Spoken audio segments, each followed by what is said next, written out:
அங்க பாரு மிஸ்டர் ரோஹித் என்று கூறியவள் தன்னுடைய கைகளை இறுக்கமாக மூடிக்கொண்டு மிகவும் பதட்டமாக மொபைல் ஸ்கிரீனை இமைக்க மறந்து பார்த்து கொண்டிருந்தாள். சுமார் 10 நிமிடங்களுக்கு பிறகு சிசிடிவி கேமராவில் ரோஹித்தின் உருவம் மீண்டும் தோன்றியது. இந்த முறை அவன் ஒரு பெண்ணை பூ போல கவனமாக சுமந்து கொண்டு வெளியில் வந்து காரின் முன்பக்க கதவை திறந்து அதில் அந்த பெண்ணை உட்கார வைத்துவிட்டு காரை ஸ்டார்ட் செய்து அங்கிருந்து கிளம்பினார். அந்த இடத்தில் வெளிச்சம் சற்று மங்கலாக இருந்ததால் அவன் கைகளில் இருந்த பெண்ணின் முகம் தெளிவாக பதிவாகவில்லை. ஆனால் நித்யாவிற்கு அவன் கைகளில் இருந்த பெண் தான் என்று தெரிந்துவிட்டது. ஏனென்றால் அவள் அப்பொழுது அதே ஒயிட் கலர் லாங் ஸ்கர்ட்டும் ஒயிட் கலர் டிஷர்ட்டும் அணிந்திருந்தாள். 3 நாட்களாக அவள் உடை மாற்றாமல் சாப்பிடாமல் அப்படியே ஐசியூ வாசலிலேயே கிடந்தாள். ஏ நித்யா, மிஸ்டர் ரோஹித் தூக்கிட்டு போற பொண்ணு நீதானே என்று ஜெனி கேட்கவும், ஆமா என்று நித்யா தலையசைத்தாள். அப்பா, நான் முன்னாடியே சொன்ன மாதிரி உன்னோட மாஸ்க் மேன் மிஸ்டர் ரோஹித் தான். அவருக்கு ஏதோ ஒரு பிரச்சனை இருக்குடி, அதனாலதான் அவர் தன்னை யாருன்னு இன்னும் உன்கிட்ட வெளிப்படுத்திக்காம இருக்காருன்னு நினைக்கிறேன் என்று ஜெனி கூறினாள்.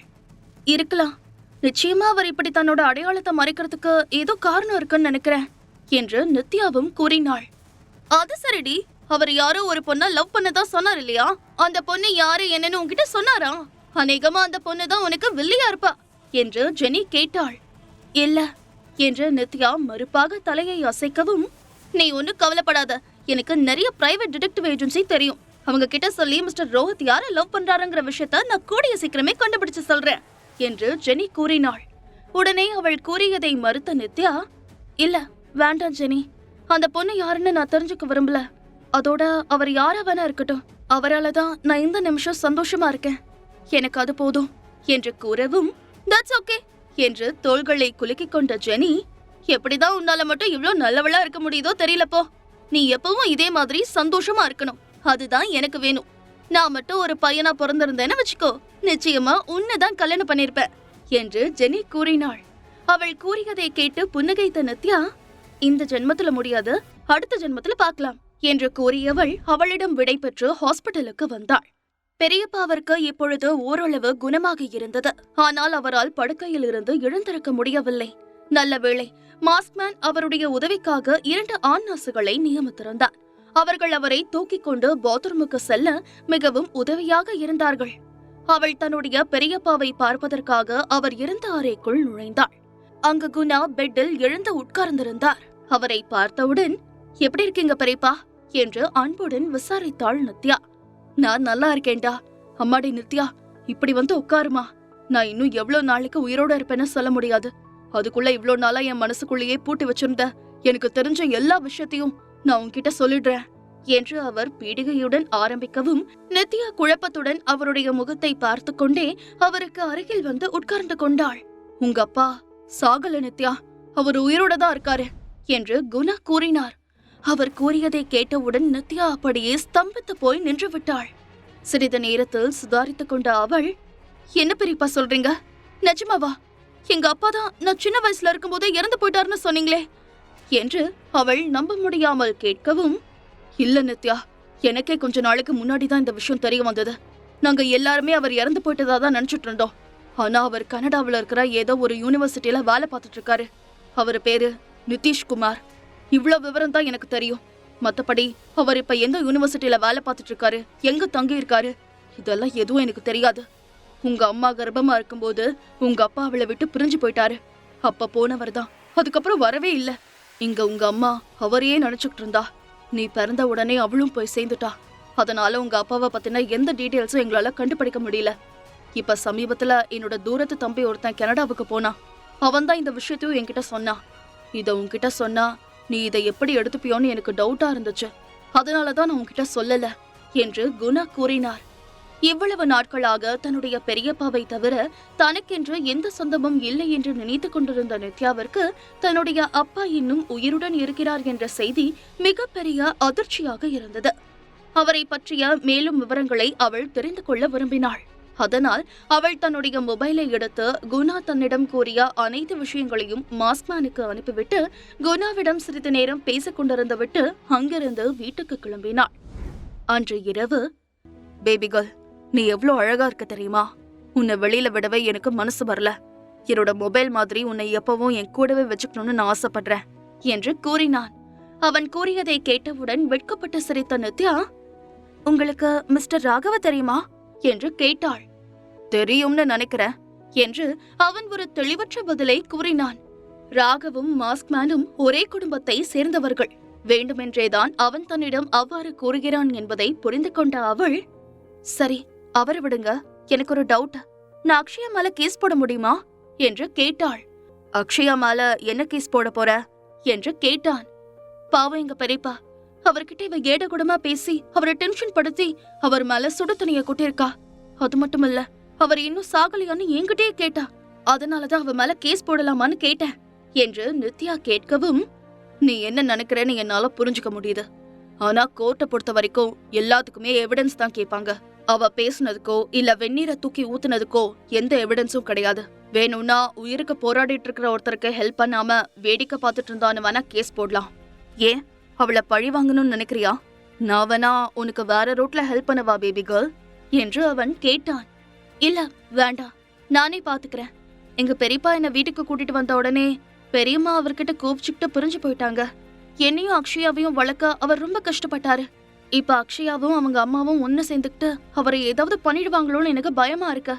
சின்ன வயசுல என்ன கஷ்டப்பட்டு வளர்த்த எங்க பெரியப்பாவ இப்ப நான் பத்திரமா பாத்துக்கணும்னு நினைக்கிறேன் என்று நித்யா கூறவும், தாராளமா நீ அவரை பாத்துக்கலாம், நானும் உன் கூட இருக்கேங்கிறத மறந்துடாத என்று மாஸ்க்மேன் சொல்லிக் கொண்டிருக்கும் போது அவனுடைய மொபைலுக்கு ஒரு மெசேஜ் வந்தது. அதை எடுத்து பார்த்தவன், நித்யா, நீ என்கிட்ட கேட்ட தகவல் வந்துருச்சு.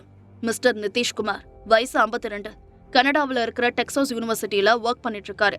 அவருக்கு கல்யாணம் ஆயிடுச்சு, ஒரு மகனும் இருக்கான்.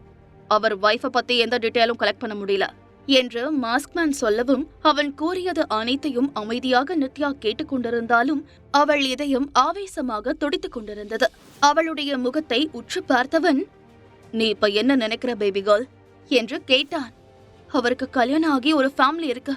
ஆனா அதுக்கு முன்னாடியே அவருக்கு இங்க ஒரு ஃபேமிலி இருக்குங்கிற விஷயம் அவரோட வைஃபுக்கு தெரியாதுன்னு நினைக்கிறேன். நான் அவசரப்பட்டு அவரை சந்திச்சா அவரோட ஃபேமிலியில ஏதாவது பிரச்சனை வந்துச்சுன்னா என்ன பண்றது என்று கேட்டாள் நித்யா. அவள் கூறியதை கேட்டு அவள் தலையை வருடி கொடுத்தவன், அவரை பத்தி நீ இந்த அளவு ஃபீல் பண்ற, ஆனா அவர் கர்ப்பமா இருக்கிற உங்க அம்மாவை அம்போன்னு விட்டுட்டு போனதோட மட்டும் இல்லாம ஒரு அப்பாவா உனக்கு செய்ய வேண்டிய எந்த ஒரு கடமையையும் செய்யல. அவர் செஞ்ச இந்த துரோகத்துக்கு நிச்சயம் அவர் பதில் சொல்லியே ஆகணும் என்று மாஸ்க்மேன் கூறினான். இந்த உலகத்துல நல்லவங்களுக்கே காலம் கிடையாது. அவரை பார்த்து எங்க அம்மாவை எதுக்காக விட்டுட்டு போனீங்கன்னு நான் கேட்கணும் என்று நித்யா கூறினாள். கண்டிப்பா கேட்கலாம், இப்ப நீ அதையே நினைச்சிட்டு இருக்க வேண்டாம் என்று கூறியவன் அவள் தோள் மீது கையை போட்டு அழைத்துக் கொண்டு உறங்க சென்றார். அந்த வார இறுதியில் திட்டமிட்டபடி கார் ஷோவுக்கான ஏற்பாடுகள் விறுவிறுப்பாக நடந்து கொண்டிருந்தது. அன்று அதிகாலையிலேயே அவளுக்கு கால் செய்த ராகவ் மாடல்களுக்கு மேக்கப் டெஸ்ட் செய்வதற்காக அவளை சீக்கிரமாகவே வர சொல்லியிருந்தார். நித்யாவும் வருவதாக ஒப்புக்கொண்டாள். ஆனால் இந்த முறை அவளை பிக்கப் செய்ய வருவதாக ராகவ் கூறியதை அவள் மறுத்துவிட்டுத்தான் பேருந்திலேயே வந்துவிடுவதாக கூறி சொன்ன நேரத்திற்கு முன்னதாகவே ஃபங்க்ஷன் நடக்கும் இடத்திற்கு வந்துவிட்டாள். அந்த ஹால் மிகவும் பரபரப்பாக இருந்தது. இது போன்ற விழாக்களில் நித்யா அதிகம் கலந்து கொண்டது கிடையாது. அதனால் அங்கிருந்தவர்களுடன் அவள் அதிகம் பேசாமல் ஒரு ஓரமாக ஒதுங்கி உட்கார்ந்து அங்கிருந்தவர்களை கவனித்துக் கொண்டிருந்தாள். அப்போதுதான் ஒவ்வொரு மாடலாக உள்ளே வந்து கொண்டிருந்தார்கள். அப்போது ஒரு மாடல் அவளுக்கு அருகில் வந்து, ஹலோ, உங்க பேர் என்ன? நீங்க நியூ மாடலா என்று விசாரித்தாள். முதலில் நடந்த கார் ஷோவில் நித்யா மேக்கப் போட்டுவிட்ட பெண்களில் இந்த பெண்ணும் ஒருத்தி. ஆனால் இவளுக்கு தன்னை இப்பொழுது அடையாளம் தெரியவில்லை என்பதை புரிந்து கொண்டாள். அதற்கு காரணம் அவளுடைய ட்ரெஸ் தான். அவள் முன்பு தனக்கு முற்றிலும் பொருத்தமில்லாத ஆடையையும் பெரிய சைஸ் கண்ணாடியையும் அணிந்து கொண்டு வந்திருந்தாள். ஆனால் இப்பொழுது மாஸ்க்மேன் அவளுக்காக வாங்கி கொடுத்திருந்த ஆடைகளிலிருந்து ஒரு அம்பர்லா சுடிதாரை போட்டுக்கொண்டு வந்திருந்தாள். இல்ல, நான் மேக்கப் ஆர்டிஸ்ட் என்று நித்யா புன்னகையுடன் கூறினாள். அதை கேட்டவுடன் அந்த மாடல் புன்னகையுடன், அப்படியா? எப்பவும் மிஸ்டர் ராகவ் சின்ன சின்ன விஷயங்களை கூட பார்த்து செய்வாரு. ஆனா போன தடவை அவர் ஒரு மேக்கப் ஆர்டிஸ்ட கூட்டிட்டு வந்தாரு பாருங்க, அவங்கள பார்க்கவே ரொம்ப பரிதாபமா இருந்துச்சு. நாங்க எல்லாரும் அவங்கள பார்த்து கிண்டல் பண்ணிட்டு இருந்தோம். நீங்க அப்படி இல்ல, ஒரு மாடல் மாதிரி ரொம்ப சூப்பரா அழகா இருக்கீங்க என்று பாராட்டினாள். அவள் கூறியதை கேட்ட நித்யா எதுவும் சொல்லாமல் தலையை மட்டும் அசைத்தாள். அவள் இங்கு வேலை செய்வதற்காக வந்திருக்கிறாளை தவிர யாருடனும் சண்டை போடவோ அல்லது மற்றவர்களின் கவனத்தை ஈர்க்கவோ வரவில்லை.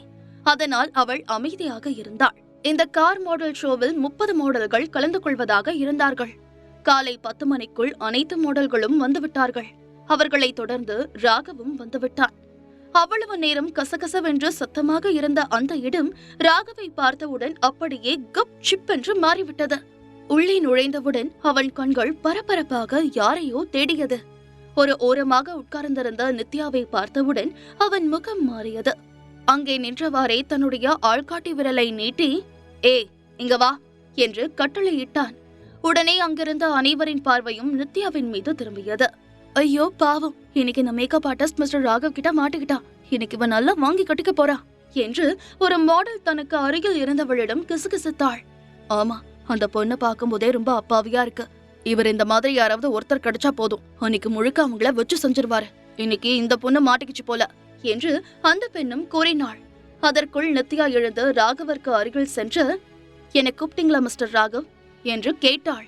"போன தடவையே நான் உன்னை ஒழுங்கா ட்ரெஸ் பண்ணிட்டு வரணும்னு சொன்னேன் இல்லையா? இது என்ன கோனி பையில ட்ரெஸ் தச்சு போட்டு வந்திருக்க? இப்படிதான் ஒரு ஃபங்க்ஷனுக்கு வருவியா?" என்று ராகவ் முகத்தை அஷ்டகோணலாக வைத்துக் கொண்டு கூறினான். அவ்வளவு பேர் முன்பு அவன் கூறியதை கேட்டவுடன் நித்யாவிற்கு என்னவோ போல ஆகிவிட்டது. அனைவரும் தன்னையே பார்த்து கொண்டிருப்பதை பார்த்த அவளுக்கு கோபத்தில் முகம் சிவந்து விட்டது. "ஏன் இந்த ட்ரெஸ்க்கு என்ன?" என்று அவள் கோபமாக கேட்கவும், "இந்த ட்ரெஸ்ல உன்னை பார்க்கவே ரொம்ப அசிங்கமா இருக்கு" என்று கூறியவன் திடீரென்று அவளுடைய கையை பிடித்து இழுத்துக்கொண்டு அந்த ஹாலுக்கு வெளியே சென்றார். ராகவின் இந்த செயலை பார்த்தவுடன் அங்கிருந்த மாடல்கள் அனைவரும் வாயடைத்து போனார்கள். பெண்கள் விஷயத்தில் அவன் எப்படிப்பட்டவன் என்று அங்கிருந்த அனைவருக்கும் தெரியும். ஆனால் ஒரு சாதாரண மேக்கப் ஆர்டிஸ்டின் கையை பிடித்து அவன் இழுத்துக் கொண்டு செல்வதை பார்த்துதான் அவர்களுக்கு அதிர்ச்சியாக இருந்தது. உடனே அவர்கள் அதை பற்றி காசிப் பேச ஆரம்பித்தார்கள். தங்களுக்கு அருகில் யாரும் இல்லை என்பதை உறுதி செய்து கொண்டு, "நித்யா, உன்கிட்ட ஒரு முக்கியமான விஷயத்தை பத்தி பேசணும்" என்று கூறினான் ராகவ். "மிஸ்டர் ராகவ், என்ன பண்றீங்க? எதுவா இருந்தாலும் அங்கேயே கேட்க வேண்டியதானே? எதுக்காக என் கையை பிடிச்சி இங்க இழுத்துட்டு வந்தீங்க?" என்று வெளியில் வந்த நித்யா கோபமாக கேட்கவும், "அன்னைக்கு கிளப்ல இருந்து உன்னை என் தம்பி ரோஹித் தான் டிராப் பண்ணினானா?" என்று ராகவ் கோபமாக கேட்டான். முழு கதையையும் கேட்டு மகிழ பாக்கெட் FM ஆப்பை டவுன்லோட் செய்யுங்கள். லிங்க் டிஸ்கிரிப்ஷனில் கொடுக்கப்பட்டுள்ளது.